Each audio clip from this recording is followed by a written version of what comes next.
বুধবার নবান্ন থেকে অন্নপূর্ণা যোজনার উদ্বোধন করলেন মুখ্যমন্ত্রী শুভেন্দু অধিকারী। আজ থেকে শুরু হলো অন্নপূর্ণা যোজনার টাকা দেওয়া। হেমতাবাদ বিডিও অফিসে 5টি অঞ্চলের মহিলাদের নিয়ে একটি অনুষ্ঠানের আয়োজন করা হয় এদিন, যেখানে বিডিও বিশ্বজিৎ দত্ত, পঞ্চায়েত সমিতির সভাপতি শম্ভু রায়, পঞ্চায়েত সদস্য বিপ্লব সরকার সহ প্রশাসনের আধিকারিকরা উপস্থিত ছিলেন। এই কর্মসূচিতে 100 জন সুবিধাভোগীর হাতে অনুমোদনপত্র তুলে দেন বিডিও সহ অন্যান্য প্রশাসনিক আধিকারিকরা। নতুন নিয়ম অনুযায়ী যোগ্য উপভোক্তারা সরাসরি নিজেদের অ্যাকাউন্টে এই প্রকল্পের টাকা পাবেন। লক্ষ্মীর ভাণ্ডারে বিপুল দুর্নীতির কারণে এই ফর্ম ফিল আপ বাধ্যতামূলক। আগামী 3 মাস অবধি ফর্ম ফিল আপ চলবে। অনলাইনেও ফর্ম ফিল আপ করা যাবে বলে জানান বিডিও বিশ্বজিৎ দত্ত। অনুপ জয়সওয়ালের রিপোর্ট, বিগ নিউজ বাংলা। কি কর্মসূচির আয়োজন করা হয়েছিল, কতজন উপভোক্তা এগুলো সুবিধা পেল, আগামী প্রসেসটা কি রয়েছে?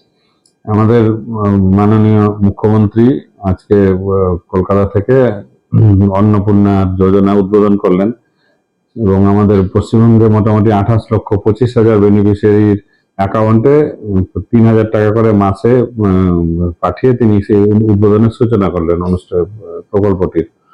আমাদের হেমতাবাদে আমরা সেই উপলক্ষে প্রায় 5,000 জনের অ্যাকাউন্টে আমরা আজকেই বেনিফিশিয়ারিতে হাতে 3,000 টাকা পৌঁছে যাবে অ্যাকাউন্টে, এবং আমরা তার জন্য 100 জন বেনিফিশিয়ারিকে আমরা দেখেছিলাম। তাদের একটা অনুষ্ঠানের মাধ্যমে তাদের হাতে আমরা স্যাংশন লেটার তুলে দিলাম।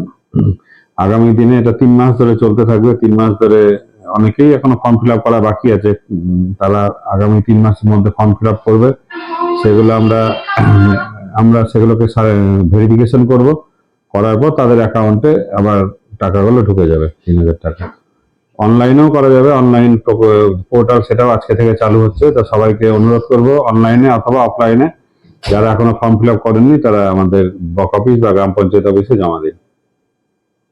অনলাইনে ভেরিফিকেশনের ক্ষেত্রে কোনো বিতর্ক না, কোনো বিতর্ক নেই। অনলাইনে যারা অ্যাপ্লিকেশন করবে তাদেরটাও আমরা অনলাইন থেকে প্রিন্ট আউট করে নিয়ে আমাদের যারা ভেরিফাইং অফিসার আছে তারা বাড়ি বাড়ি গিয়ে ভেরিফাই করবে।